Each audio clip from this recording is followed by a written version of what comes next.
Hi friends, how are you today? I am just here to read you another story. I hope you've been liking our daily story times. So today I have How Full is Your Bucket for Kids? And this is written by Tom Rath and Mary Reckmeyer and illustrated by Maury J. Manning. All right, do you see him? It's a little boy with his doggie and a bucket. So let's see here. I'll move a little closer for you. It says, Felix was putting one of the last blocks on his tower when his little sister came in. I want to build with you, she said. Felix scowled. Go away. You're too little. I'm big. Stay back. You'll knock it over. I can be very careful. Go play with your baby toys, Anna. How do you think she's feeling? Look at her. She thought a little picture, and it says Felix, and she scribbled her brother out, and then look what terrible things she did. Thwack! She knocked over all of Felix's blocks. Grandpa! Grandpa just shook his head. Felix, you just dipped from your sister's bucket. Like everyone else, Anna has an invisible bucket. When it's empty, she feels bad. But when it's full, she feels great. Did you ever notice your own bucket? An invisible bucket? Sometimes Felix couldn't tell when his grandpa was joking. But the next morning, when Felix woke up, there was a small gray bucket floating above his head. Do you see his bucket? Let's see. What's in his bucket? It looks like it has some water, and the water goes about halfway up the bucket, so it's not empty and it's not full. When Felix came down to have breakfast, his mom was in a hurry. I've got a meeting this morning and it's almost time to go. Anna, sit still.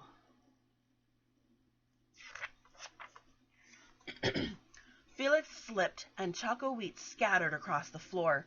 Felix, his mom yelled, you should have used the stool to reach that. Felix could feel his bucket tip and big invisible drips spilled out. Drip, drip. Ha ha! Anna laughed as she crunched the cereal with her shoe. Drip. Get the broom and clean up that mess before you miss the bus, scolded Mom. With the school bus honking, Felix quickly swept up the choco wheats and grabbed the last blueberry muffin. But before he could even take one bite, Buster jumped up and grabbed the muffin from his hand. Look at the doggy stealing his muffin. Hey, look at Felix's new backpack. My baby brother has one just like it, said a big bully at school. Drip. Psst, Felix. Psst, psst, psst, psst. Drip. Those people are talking, and they're not saying very nice things about him. Watch out, shrimp! Drip. You see all those drips? Is his bucket still as full as it was when he woke up? Or does it look like some of his water fell out? Let's see. It was still morning, and Felix's bucket was almost empty.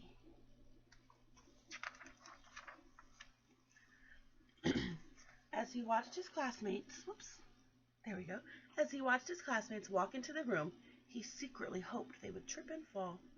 That's what it feels like when you have an empty bucket. Felix slumped in his seat and waited for something else bad to happen. Mrs.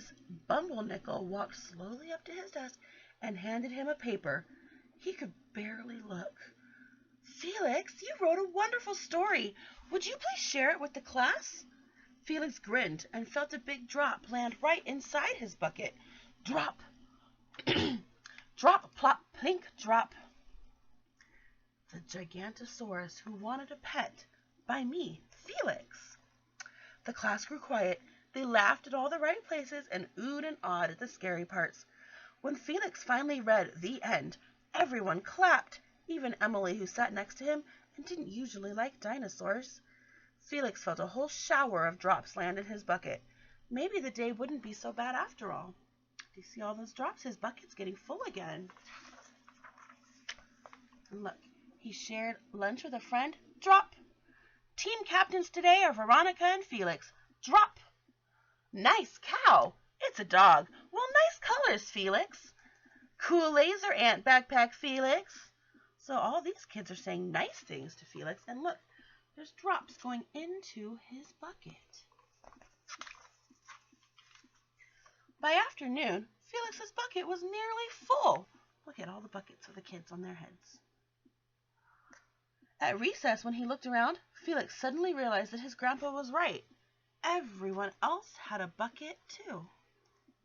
Look, some of them are really full. Some of them aren't so full, are they? Let me help you. Drop, drop. Here's your baseball. Catch.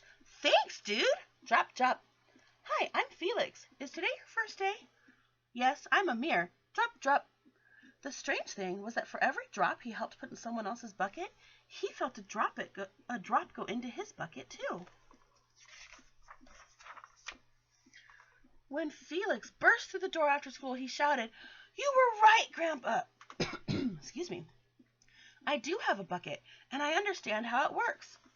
Then he saw his sister's torn doll.